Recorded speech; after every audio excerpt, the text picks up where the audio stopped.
Le Rav Frida, il explique. Quand tu allumes les bougies de Shabbat, tu dis l'adlik ner shel Shabbat. Quand tu allumes les bougies de Hanouka, dit le Rav Frida, il ne faut pas dire shel. L'adlik ner Hanouka. C'est quoi la différence? Il dit comme ça. Quand tu dis shel, c'est deux. Ça veut dire pour le. Alors, l'adlik ner shel Shabbat.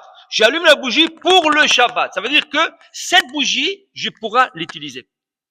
En quoi? Pourquoi j'allume les bougies? Pour éclairer la table de Shabbat. Il n'y avait pas de lumière avant. Il n'y a pas d'électricité. Donc, ils éclairaient la table de Shabbat avec les bougies de Shabbat.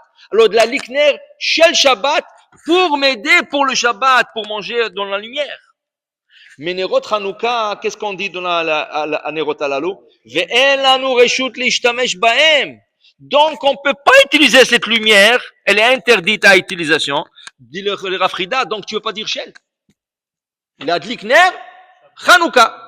C'est la bougie de Hanouka, pas plus que ça. C'est pas chéli, c'est pas à moi, c'est pas à utiliser. Le shel, c'est un terme pour dire que je peux l'utiliser. Donc le Rav Frida, qui était marocain aussi, il a interdit de dire shel. À part l'histoire que l'adlik commence par lamed, ner nun et chet, ça fait l'acronyme Nahal, un petit ruisseau.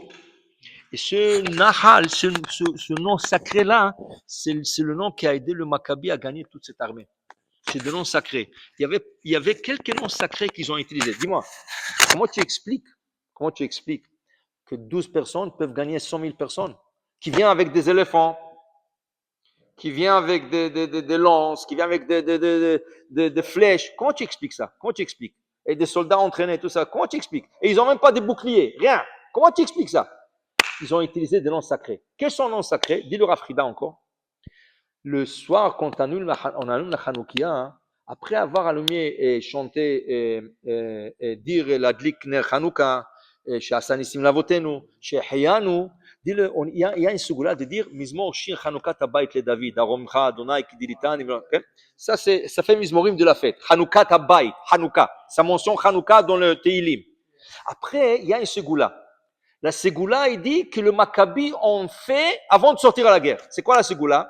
De lire le verset V'noam Adonai Eloheinu alenu maaseh adenu konena alenu maaseh adenu koneneu, et le verset qui suit, et le psaume qui suit.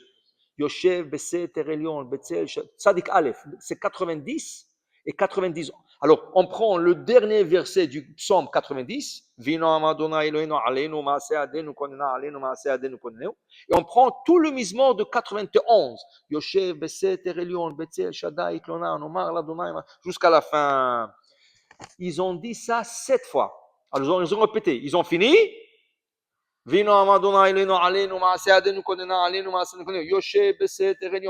le mismo. Et encore 7 fois. Ils ont dit ça 7 fois, et c'est ça qui leur a protégé pendant cette guerre, et c'est ça qui leur a fait la victoire. Okay?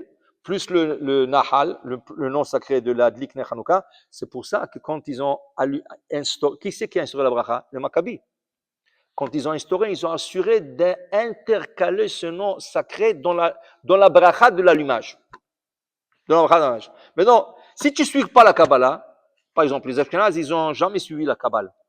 Alors, il a dit Ner Hanouka. Mais le Rav Frida, quand je vais vous expliquer, il dit, même selon la halakha, c'est pas bien de dire shel parce que tu ne peux pas utiliser cette lumière. Mais si tu veux vraiment avoir tout le ségoulot, le grand ségoulot de Hanouka, fais attention, la bracha ne devrait pas avoir shel. Fais attention de dire le 7 fois, jusqu'à la fin, tu recommences 7 fois comme ça. C'est le temps, en vérité, c'est le temps qu'il faut rester avec la Hanoukia. Tu ne veux pas allumer la Hanoukia et tu t'en vas. Il faut rester, tu dis, minimum 5 minutes, 10 minutes, une demi-heure. Il y en a qui disent une demi-heure. Le temps de faire tous ces mizmorim, Mizmor, Shir, Hanouka, Tabayit et David, c'est le temps de savoir en face de la Hanoukia.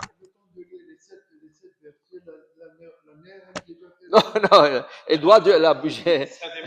Exactement. Si tu as mis exactement la petite bougie, oui.